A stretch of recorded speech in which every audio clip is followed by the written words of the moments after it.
ముందుగా మక్కలు ఒలిచిపెట్టుకున్నా.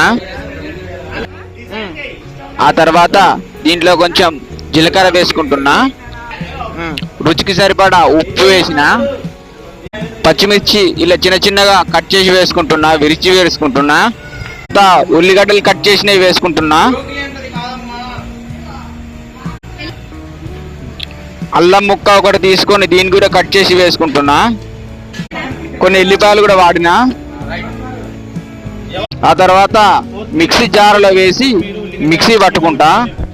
ఇలా గట్టిగా పేస్ట్లా మిక్సీ పట్టుకున్నా. కొంచెం కళ్యామాకు తీసుకున్నా. దీంట్లోకి కొత్తిమీర, క్యారెట్, ఉల్లిగడ్డ, కొత్తిమీర, పచ్చిమిర్చి అన్ని చిన్న. ఇదిగో బాగా మెల్లమెల్లగా కాలుస్తున్నాడు వాటిని. ఎలా కాలనీయో చూపిస్తా. ఇదిగో ఇలా క్రిస్పీగా మెత్తగా